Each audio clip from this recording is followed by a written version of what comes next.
Hello guys, स्वागत है आप सबका। तो आज हम बात करेंगे अदानी एनर्जी सॉल्यूशन की आधे % की गिरावट के साथ बंद रहा, आगे कहां तक जा सकता है वो हम देखेंगे। साथ साथ इसके क्वार्टर 2 के रिजल्ट के वो काफ़ी हमें जो है रिक्वेस्ट आ रही थी कि इसका जो पी रेशियो ईपीएस वो सब रह गया था परसों के दिन, तो उसके ऊपर भी हम चर्चा करेंगे। यहाँ पर सबसे पहले आज के कारोबार की बात करें तो 3 बजे के आसपास का फिलहाल अपडेट है। 9.5 लाख के आसपास की डिलीवरी उठी, तो अच्छी खासी डिलीवरी तो उठी ही है यहाँ पर 64% की 3 बजे के आसपास की अगर बात करें। अब यहाँ पर पहले बात कर लेते हैं इसके रिजल्ट के बारे में। मार्केट कैप देखें तो अच्छा खासा है, return on capital employ, return on equity अच्छा खासा, 52 वीक हाई लो इसका देख सकते हैं। अभी ऐसा लग रहा है कि प्राइस बीच में खड़ा है। फेस वैल्यू 10 रुपये की, बुक वैल्यू भी अगर देखें तो ठीक ठाक यहाँ पर है 175 रुपये के आसपास का। और यहाँ पर हम देखें आगे, सबसे पहले तो जो है इसका बिज़नेस क्या है, तो यहाँ पर आप इसको देख सकते हैं, पढ़ सकते हैं। एक तो ट्रांसमिशन के अंदर, और ट्रांसमिशन के अंदर भी अगर देखें ट्रांसमिशन, डिस्ट्रीब्यूशन, स्मार्ट मीटरिंग का भी बिजनेस है, वो भी आगे फ्यूचर में अच्छा कर सकता है। और कूलिंग सॉल्यूशन, और एजीएल यानी कि AEGL Adani Energy Solution India largest private transmission company इसको बताया जा रहा है। आगे देखते हैं। और साथ साथ अगर आप नए हैं इस चैनल के ऊपर, तो अदानी एनर्जी सॉल्यूशन के ऊपर हम डेली टेक्निकल चार्ट के ऊपर एनालिसिस करते हैं, तो सब्सक्राइब ज़रूर करें हमारे चैनल को। और आपको कुछ यहाँ पर देखें आगे, सबसे पहले तो रिजल्ट जो आया था, रेवेन्यू ज़रा देखें, अच्छी खासी रेवेन्यू बढ़ी इसकी 3600 करोड़ के आसपास से बढ़कर ये 6100 करोड़ के आसपास का रहा। नेट प्रॉफिट भी इस बार अच्छा खासा बढ़ा। क्वार्टर और ईयर ऑन ईयर देखें 284 करोड़ से बढ़कर 773 करोड़।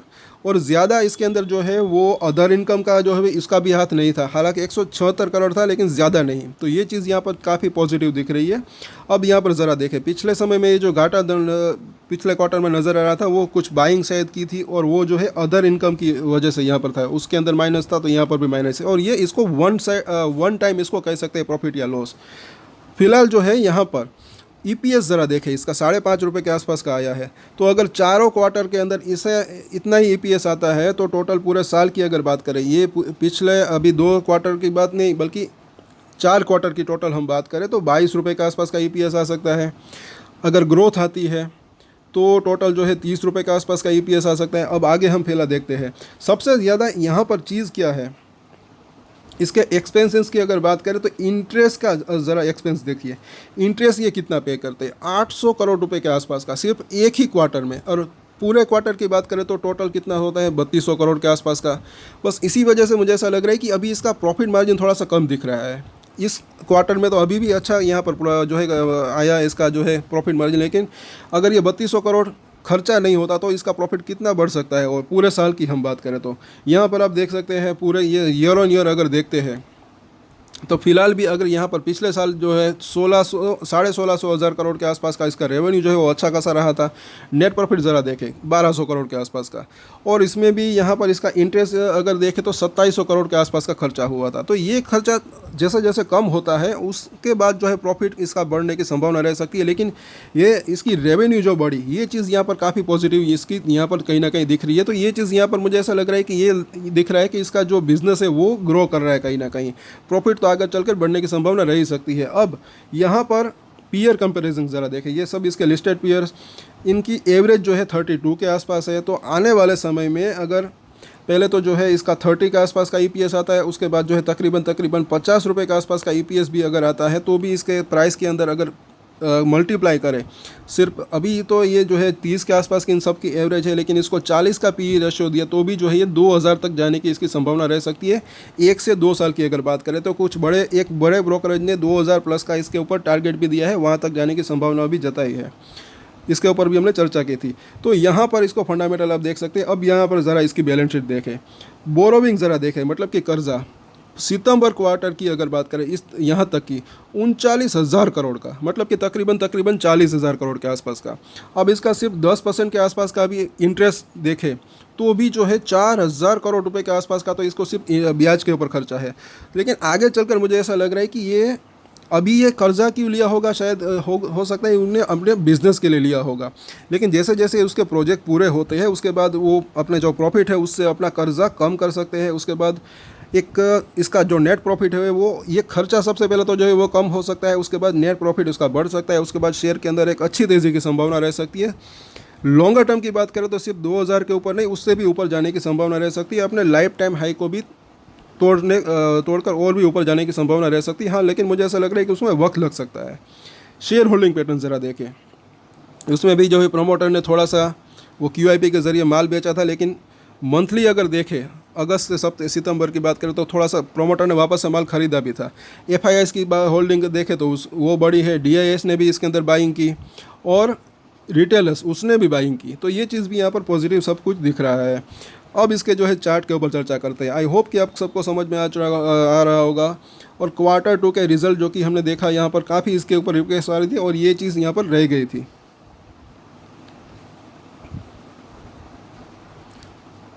और ये Q2 के रिजल्ट इस क्वार्टर में भी अच्छे खासे आए थे, लेकिन वो जब सेबी की जो न्यूज़ आई इसके ऊपर, जो इसको शो कॉज वो नोटिस भेजा था, उस वजह से थोड़ा सा प्रेशर देखने को मिला ऐसा लग रहा है। अदरवाइज़ तो इसके अंदर तेज़ी की संभावना रही जो है लगी रही थी। और यहाँ पर ये अटका है वो भी हम देखेंगे फिलहाल। और यहाँ पर जो है आज के दिन क्या हुआ, ऊपर जाने की थोड़ी सी हल्की सी कोशिश की, उसके बाद एक थोड़ा सा नीचे आकर यहाँ पर क्लोजिंग दी। आखिर में थोड़ा सा वॉल्यूम के अंदर यहाँ पर जो है तेज़ी देखने को मिली और ये अभी सपोर्ट के आसपास है 970-80 के आसपास।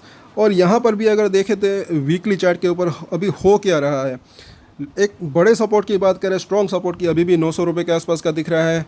और यहाँ पर पिछले जो वीक में इसने मतलब कि जो लो बनाया था उसके नीचे क्लोजिंग देने की कोशिश कर रहा है ऐसा लग रहा है। कल फ्राइडे का दिन है, कल का दिन थोड़ा सा इंपॉर्टेंट हो सकता है क्योंकि पिछले हफ्ते का ये जो लो है उसके नीचे थोड़ी सी क्लोजिंग देता है तो थोड़ी सी स्ट्रेंथ के अंदर कमी आ सकती है। लेकिन अभी भी सपोर्ट एरिया इसका पास ही दिख रहा है। पहला सपोर्ट की अगर बात करें तो 950 के आसपास का दिख रहा है। डेली चार्ट के ऊपर बोलिंजर बैंक की निचली लाइन वहाँ पर दिख रही है, लेकिन इन तीनों ही लाइंस के अंदर डेली चेंजेस भी होते रहते हैं। मिडल लाइन को तो ऑलरेडी तोड़ दिया है इसने और ये थोड़ी सी हल्की सी नीचे जाने के कर्व लेना स्टार्ट किया है। लेकिन यहाँ पर अगर देखते हैं MACD के अंदर तो हल्का सा एक जो है बेरिश क्रॉसओवर हुआ है। कल ही हमने बात की थी कि अगर ये बेरिश क्रॉसओवर होता है तो एक थोड़ी सी इसके अंदर स्ट्रेंथ के अंदर कमी आ सकती है।